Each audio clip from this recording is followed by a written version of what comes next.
Well, tonight we're going to start First Peter. We probably won't get into the text. We might get into it toward the end. I don't know. I got several things that I wanted to discuss relative to Peter and also the epistle itself. And I've got about 5 or 6 commentaries that I copied a lot of notes from. I'm not going to read all of it, but I'm going to read some of it. And to give a little background about the character that wrote the book, or that's believed to have written the book, Peter, which most Bible scholars believe that it was Peter that wrote the book, except for some of the critics that you're going to find fault most anything. But most Bible scholars, and from the earliest times on, believe that Peter was the author of First and Second Peter. And a little bit about the book itself. He's writing, when we look at the first verse, and I'm going to deviate here in just a minute, but he's writing to those, the strangers or sojourners that were scattered throughout Pontus, Galatia, Cappadocia, Asia, and Bithynia. And on the map, if I don't trip myself up, this is the area here. All of this area is where Paul evangelized. Here's Galatia. It's kind of the center part. Pontus, Bithynia, Cappadocia, and Asia. I saw Asia here somewhere. Asia. And that's not the continent of Asia now, but that's in Asia Minor, what we consider Asia Minor. So you got those 5: Asia, Bithynia, Pontus, Galatia, and Cappadocia. So Paul is the one that evangelized those of that area, but Peter is writing to them at this particular point in time. When you look at Peter, he is a unique individual, and I've got a lot of things I want to say about him that I've kind of dug up. And I went back also and looked at Matthew and Mark, Acts, and then in First Corinthians and Galatians about the time that he's mentioned in the Bible. I was telling y'all a while back about a book that I've got at home called the 100 Most Significant People in the History of the World. Peter's not mentioned, but I think he ought to be. I think he ought to be. I would put him in the top 10 for sure. And this particular book has Muhammad, I think, 1, Sir Isaac Newton 2, and Christ 3. Paul made the list. He's number 6. And I mentioned that to y'all once before. But Peter had a tremendous role in the church, in the early days of the church. And just a few things about him, and y'all feel free to jump in any time that you got something to add to the discussion.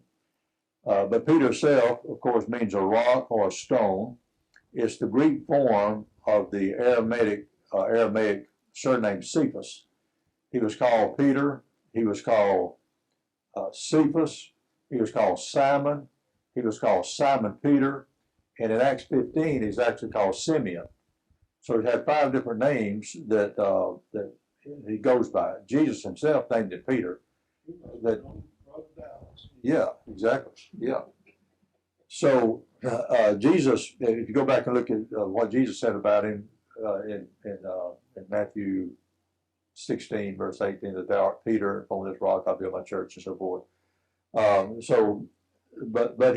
But Paul refers to him as Cephas a lot of the time. But of course, we know who he's talking about there, and we'll mention 2 or 3 things about that here in just a minute. Those were the names, 5 different names that he went by at different times. Somebody called him James is the one who called it Simeon. Actually, you remember in Acts 15 when Peter given the oration when they're in the Jerusalem conference, and James was there, and Peter was there, and Paul and Silas, Paul and Barnabas, several of them were there at the big conference there on circumcision. And so at that particular point in time, James referred to him as Simeon, and that's the only place that I could find where that was the case.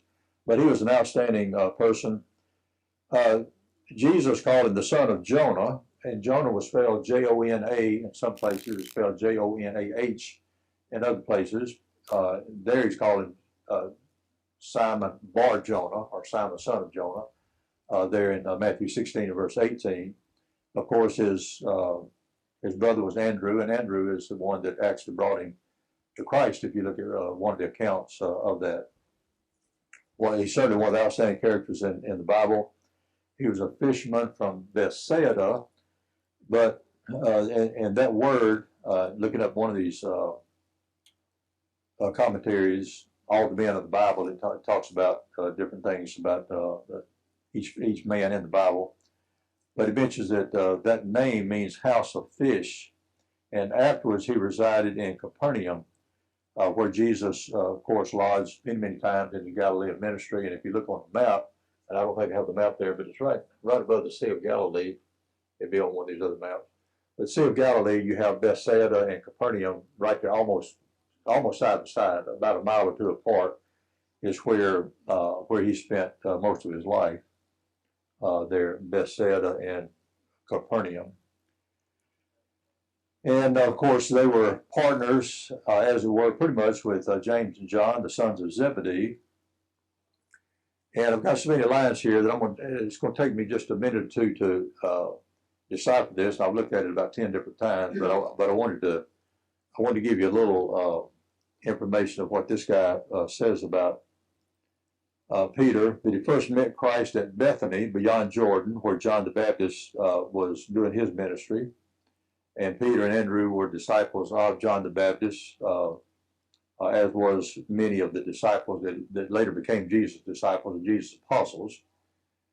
He was a man with many facets of his character, and some of the things that it mentions about him, of course, we know he's real impulsive and, kind of shot from the, was shoot from the hip, as it were. It talks about the impulsiveness of Peter. I remember in Matthew, I think it's Matthew 14:28, where Jesus was walking on the water and he said, well, bid me to come to you, walking on the water. He was the one who's going to be outspoken many times. In John 17:4, you remember when they were on the Mount of Transfiguration, Peter speaks up again, well, let us make 3 tabernacles, one for you, one for Moses, one for Elijah. So he was the one that would speak up, would say what was on his mind. But he was tenderhearted and affectionate. You remember in Matthew 26, toward the end of that, Matthew 26, verse 75, I believe it is, where he had denied the Lord. The Bible says he went out and wept bitterly once he realized what he had actually done. And then there was another case. Let me find this real quick. You remember when in John, I think it was John 13, about verse 9. Remember when Jesus was teaching them a lesson about washing their feet, and then Peter said, "You're not going to wash my feet." And he one of those that speak up. You're not going to wash my feet. And what did Jesus tell him on that occasion? Well, if I don't wash you, you have no part of me. So then Peter responded, not my feet only, but my hands, my head, so forth and so on. So again, very outspoken, but in that particular case, very tender-hearted, very affectionate toward the Lord. He was so bold in his declaration of Jesus that it was in a way so shocking about when he actually denied Jesus. You remember we mentioned a while ago in Matthew 16 and verse 18, when Jesus said, when they were at the coast of Caesarea Philippi, well, who do men say that I am? Peter, as always, he'd speak up. You're the Christ. You're the Christ, the Son of the living God. Matter of fact, there were 2 different occasions that he made that confession.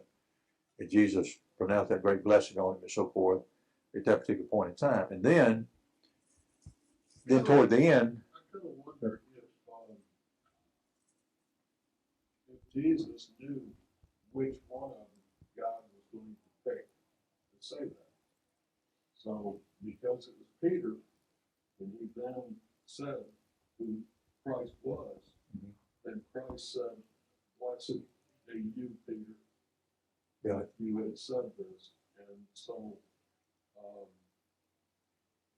just kind of, not that it makes that big of a deal, but it's just the fact that Oh, okay, so the Lord, so God, our Father in heaven picked you.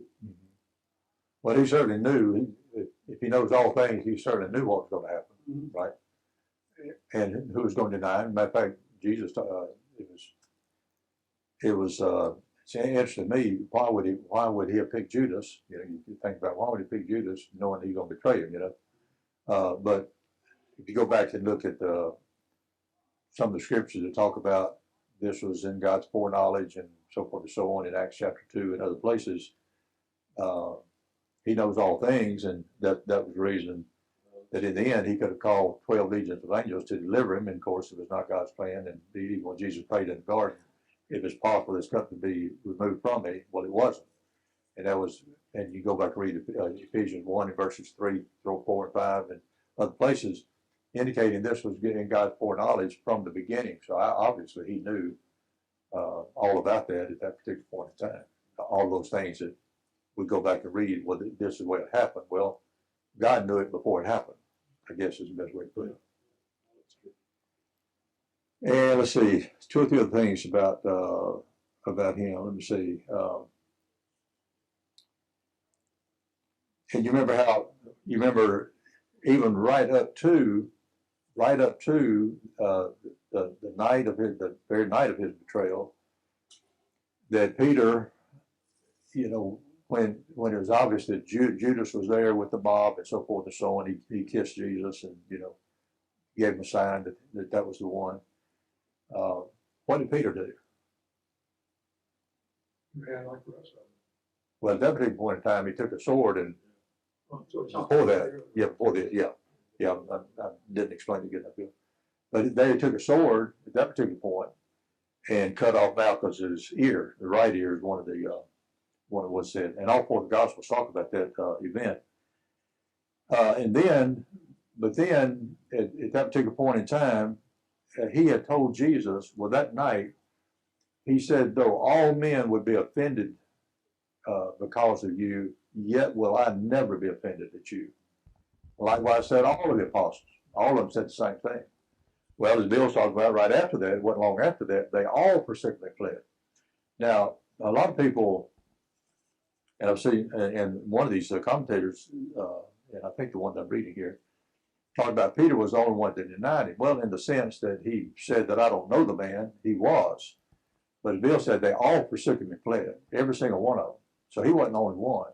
But Peter did get kind of close. He was kind of watching the proceedings of what was going to take place. And then when he was asked on 3 different occasions about that, even though he had told him that very night, I'll never deny you. Matter of fact, I'll die for you. I'm willing to die for you. And then that's when all the apostles said the same thing. So said they all. All of them said that night. And sometimes we're pretty hard on Peter about what he did, but they all forsook him and fled. None of them stayed with him at that point in time. And Peter, I guess, was the closest, but he was close enough that when Jesus looked on him, turned and looked on him, when he denied him that 3rd time, then that's when the Bible talks about Peter went out and wept bitterly at that particular point in time. So after saying that I'll die for you, I will never be offended in you, you're the Christ, you know, that at least on 2 occasions where he said, Bill, you're the Christ. Now he says, I don't know this man. I don't know this man that very night. I don't know him. And then after that, after the resurrection and all the things that happened to the apostles, you remember Peter was the one that was so bold, you know, when they were commanded not to preach and to teach in his name, Peter would say in Acts 4, verses 19 and 20, we cannot bespeak the things which we have seen and heard.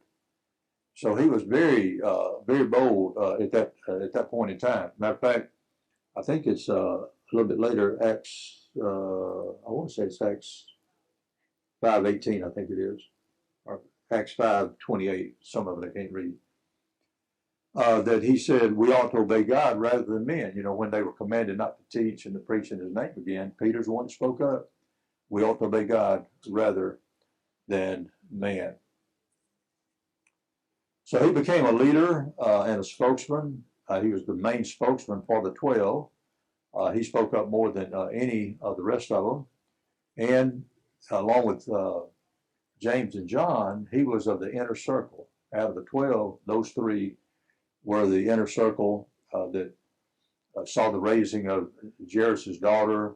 They were with him on the Mount of Transfiguration. They were with him when Jesus went a little farther in the Garden of Gethsemane, and the other 9, well, Judas wasn't with him at the time, but the other 8, he left them somewhere else and took Peter, James, and John a little farther, and he prayed those 3 times. And Peter, James, and John, even though they were sleeping, each time that he came to speak to them, they were with him at that point in the Garden of Gethsemane. Of course, then after all these things happened, he was restored and so forth, and recommissioned, as it were, and became the leader of the church for a while, even though it seemed that James kind of took over. By the time we get to Acts chapter 15, it seemed that James was more of a leader in the church at that point than Peter, but Peter certainly was one of the main leaders in the church, and one that would state his loyalty to Christ more than any of the rest of them. He was the one that did so much as far as verbally expressing that. I wanted to read this. I'm gonna go through it kind of hurriedly because I know that Keith writes verses down back there, so I'll give Keith some things to write down. Keith, I'm gonna go kind of hurriedly, but I wanted to find out the various times that Peter mentioned in the Gospels. Now I got Matthew's down, I got Mark's down. I haven't got Luke and John yet, but also wanted to see all the times he's mentioned in the book of Acts, and all the times that Paul talked about him later on in 1 Corinthians and Galatians, and he's mentioned a bunch. But these are the ones where he is specifically mentioned. Now there are other times that he was there. He was mentioned as being with the disciples or with the apostles at different times. That doesn't even count all these times that it's inferred or implied that he was there. Okay, this is when these are some of the ones that I found, and going back through Matthew. In Matthew 4:18 to 22, we find the call of Peter, where Jesus said, "Follow me, and I'll make you fishers of men." In Matthew 8:15 to 16, we have the case of Jesus healing Peter's mother-in-law. So that was an event where he was specifically mentioned. And in Matthew 10 and verse 2, where Jesus names the 12, he was one of the names, and he was the first one. It's interesting when you look at all of the list. We always start with who? Start with Peter, don't we? Even though it looks like Andrew was there before Peter. I said that Andrew brought him to. It's kind of implied, I guess, or maybe I'm just assuming it. That Andrew brought him to the Lord, the Bible says. But when you look at all the lists, in any of the lists, it always says Peter, Andrew, James, and John. And then Matthew goes on with the 12. In Matthew 14, 28 to 31, you remember when Jesus was walking on the water, Peter said, "Bid me come walk on the water with you." And he started, and he walked on the water for a while, and then, of course, took his eyes off the Lord and began to sing. In Matthew 16, 13 through 19, when Jesus asked him that question about who do men say that I am, Peter's the one that spoke up. He confessed that he was the Son of God. Right after that, though, in that same chapter, in Matthew 16, 21 to 23, Jesus was telling them that he was going to have to suffer and face death and so forth. Peter rebuked him and said, "Lord, that's never going to happen. That's never going to happen." But then Jesus turns around and rebukes Peter. Matter of fact, tell him, "Get you behind me, Satan. You don't know the things that are from God." In Matthew 17, 1 to 9, we find Peter, along with James and John, on the Mount of Transfiguration, and that the whole story about that. In Matthew 18, 21 and 22, Peter asked the Lord on that occasion, "How many times should I forgive my brother?" And Peter gives him a number. So 7 times? That was quite a bit. Should I forgive him 7 times? Jesus said, "No, not 7 times, but 70 times 7.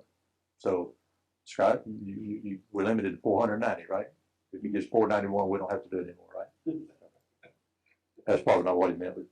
But Matthew 19, 27 and 28,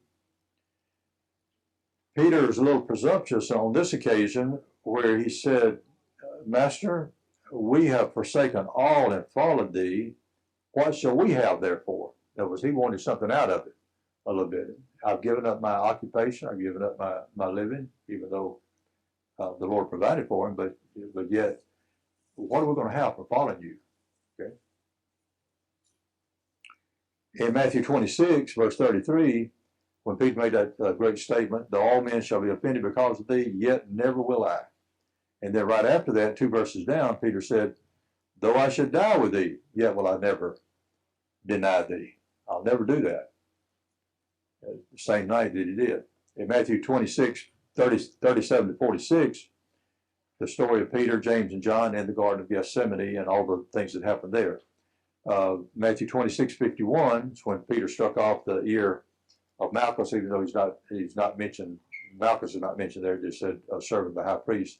In Matthew 26, 58 to 75, the occasion where he denied the Lord 3 times. Then looking at Mark, we find the call of Peter in Mark 1, 16 through 20. In Mark 1, 29 through 31, where Jesus heals Peter's mother-in-law.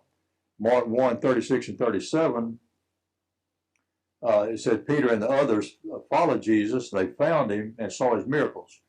Now, there's so many times it talks about the miracles of Jesus, and it didn't mention Peter specifically, and I didn't even record all those times. You know, the feeding of the 5,000, the feeding of the 4,000, and so many other cases, healed the lepers and casting out demons and so forth. But it said the disciples were there, or the apostles were there, and I didn't mention those. I just mentioned where I could find a name for the name of Peter. And then in Mark 13, 14 to 16, Jesus ordains the 12, and then it says Simon, who he surnamed Peter.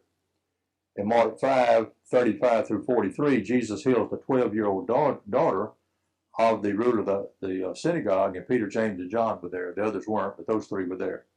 Mark 8, 29, Peter said, thou art the Christ, and answered Jesus' question, who do men say that I am? That same chapter, just a couple verses down, Mark 8, 31 to 33, that's when Jesus rebuked him, said, get thee behind me, Satan. So Matthew and Mark both record those. And then Mark 9, 1 through 9, Peter, James, and John were on the Mount of Transfiguration, as Matthew records in Matthew 17. And then in the Mark 10, 28, Peter said, we left all and followed you. And then Jesus told him, well, you know, you're gonna have a lot in this life and eternal life. Mark 13, 3 and 4, Peter, James, and John and Andrew asked Jesus when the temple would be destroyed. He said, you see all these things, the temple's going to be destroyed. And then, so they followed up with him and asked him, when is that going to be? And of course, Jesus gave them the account, and he wasn't really talking about the temple itself, he was talking about himself. Mark 14, 29, Peter said, though all men should be offended, yet will not I. Mark 14, 33 to 42, they were in the Garden of Gethsemane. Mark 14, 47, Peter cut off the servant of the high priest. Mark 14, 66 to 72, he denies him 3 times.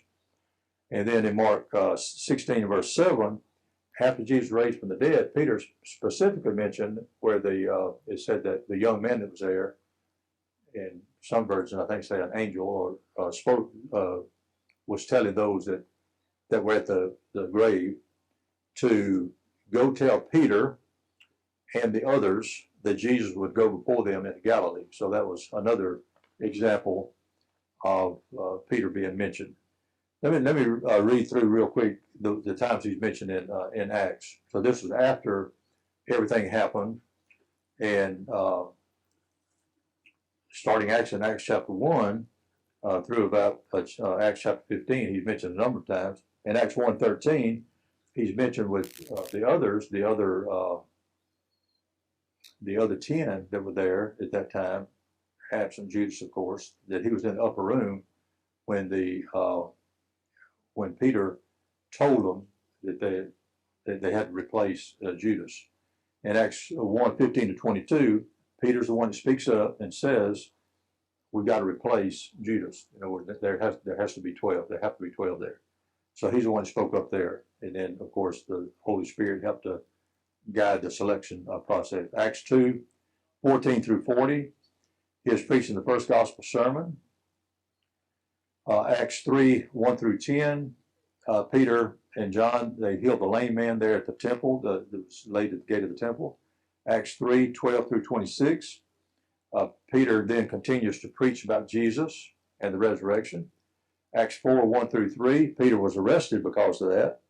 Acts 4:7 through 12, Peter defends himself before the group that, not sure which group that was, but once the religious leaders of the day that had him arrested. Acts 4:18 through 20, that's when Peter made that great statement, we cannot but speak. They were told, you can't speak anymore in his name. He said, well, we cannot but speak the things that we've seen and heard. Acts 4:23, he was released from the hold that they had on him, being detained. Acts 5:1 through 10, remember the case of Ananias and Sapphira? Peter, after Barnabas and others sold their possessions and so forth at the end of Acts chapter 4, then talks about, well, Ananias and Sapphira also sold their possessions, but they lied about what they had given. And so Peter was there where Ananias was dead and they carried him out. Sapphira was dead and they carried her out. So Peter was the one that was one that made the statement to him about what's fixing to happen. Acts 5:15, the many were healed. And that was a case where some said, if we just get into the shadow of Peter, we'll be healed. Doesn't say that they were, but that's how much they thought, I guess, of Peter and the power that had been entrusted to him. So that's Acts 5:15. Acts 5:18, after that, Peter and the others were arrested. Acts 5:19, the angel opened the prison doors. Peter was released. That's when he went to the house and where Rhoda answered the door, where she wouldn't open the door for him for a while. Acts 5:26 through 33, he was brought before the council again. Acts 5:40 and 41, he was beaten and released. Acts 9:32 to 34, he was at Lydda and healed Aeneas. Acts 9:36 through 43, he raised Dorcas from the dead. Tabitha, and some said Tabitha or Dorcas. Acts 10, that whole chapter, 1 through 48, Peter is converting Cornelius and his household. In Acts 11, 1 through 17, Peter defends the converting of Cornelius because some got onto him because you're dealing with these Gentiles and that's not good. So he had to defend the fact that the eating of the meats that he said, I've never eaten anything common, unclean, and so forth and so on, that vision that he had. So he was telling them what actually happened and defending the conversion of Cornelius. In Acts 12, 3 through 11, Herod arrests Peter. He had just killed James, the brother of John, and he arrests Peter, intended to kill him, and then the angel released him at that point. Acts 12, 12 through 14, Peter goes to the house of Mary. That was John Mark's mother. And then in Acts 15, 7 through 11, is when Peter speaks at the circumcision conference, speaks up and tells them about what he had done in converting Cornelius and his household. The emphasis was what that was.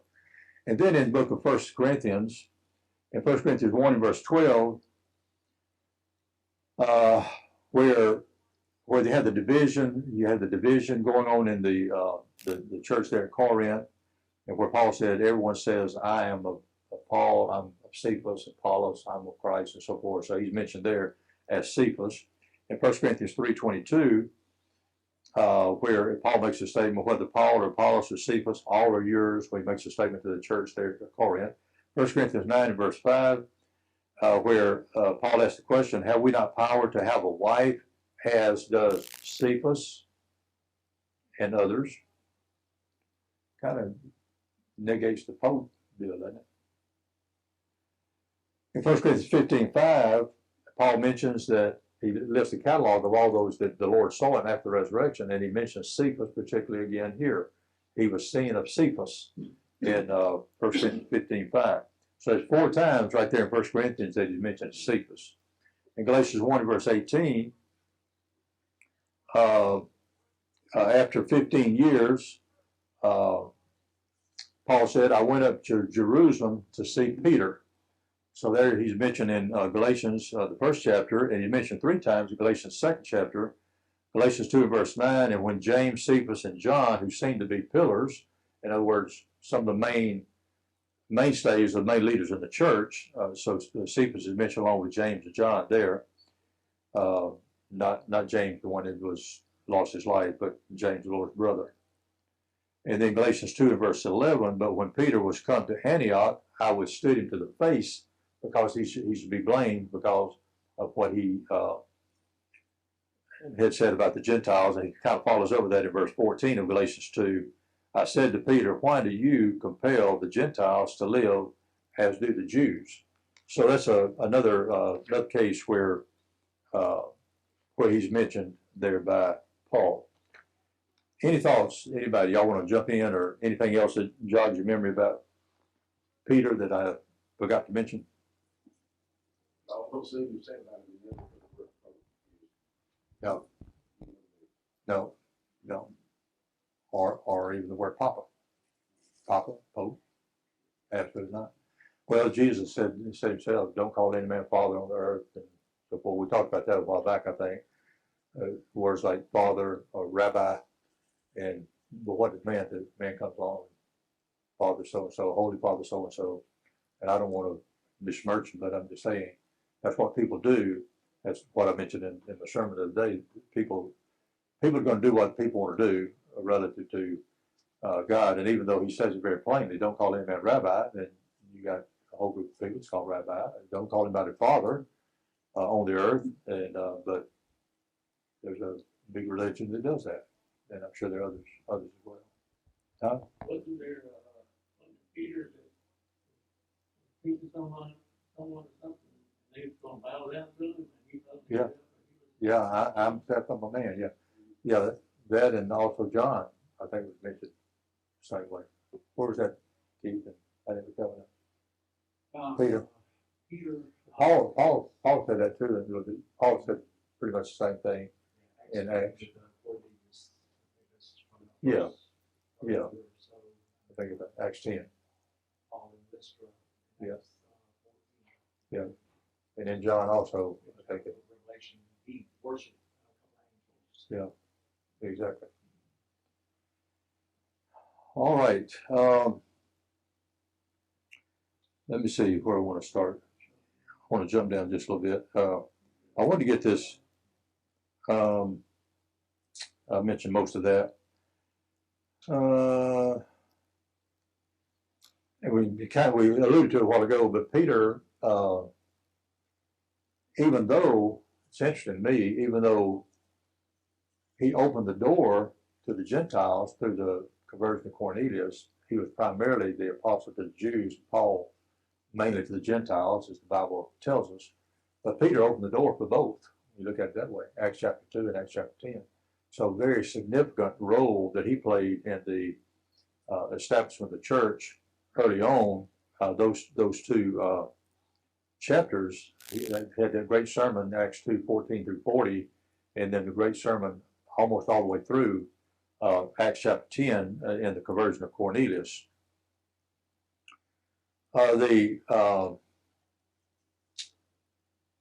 It was addressed to the sojourners or the strangers, but I wanted to get to this if I could, because Keith and I were talking about this the other day. Keith asked me a question about where was it written from, and because over in First Peter, I know we're jumping ahead a little bit, but I did want to get to this just briefly. In 1 Peter 5 and verse 13, the church that is at Babylon, elected together with you, saluteth you, and so doth Marcus my son. Up in verse 12, he talks about Silvanus or Silas was part of the writing, or maybe he was the, what's the right word, amanuensis or something, where he was actually putting it down on paper, as it were, on parchment, whichever.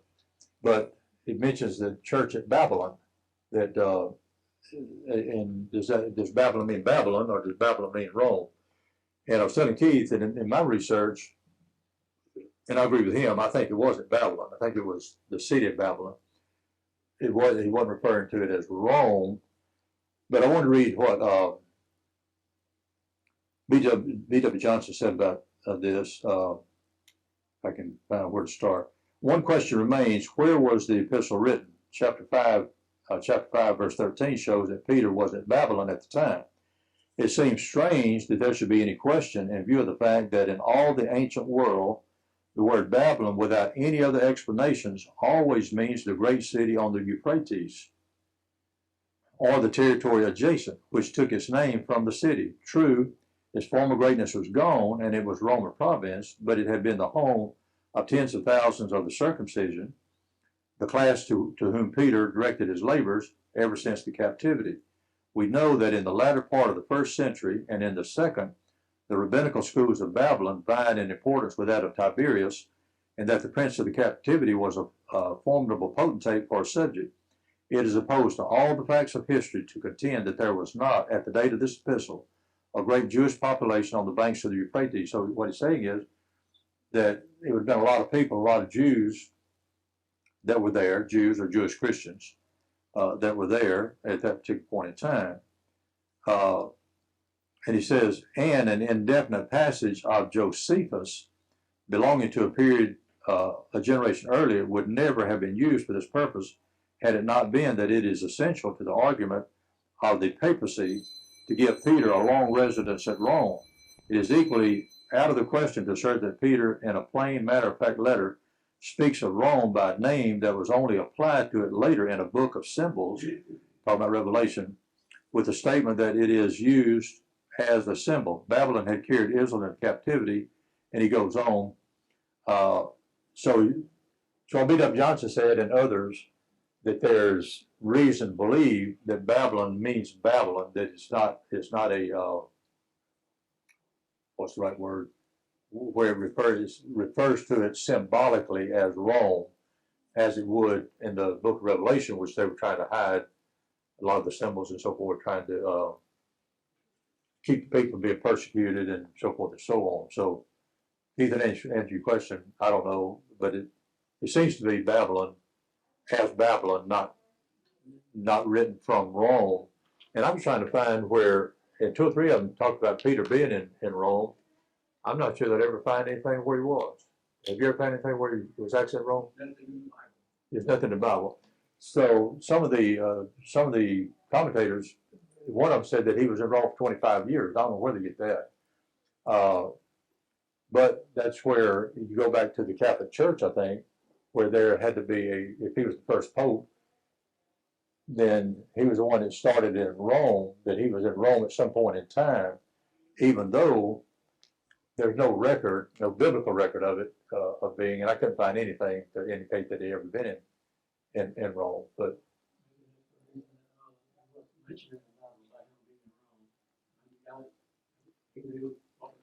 yeah.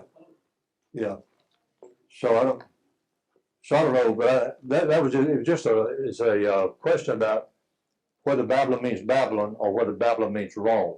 And when he's talking about First Peter 5 verse 12, and I'm inclined to believe that not that it matters that much, I don't guess, but I'm inclined to believe that Babylon means Babylon. From what I saw, and I had two or three pretty good commentators that said the same thing, even though there are a couple others that believe that Babylon means Rome. Okay.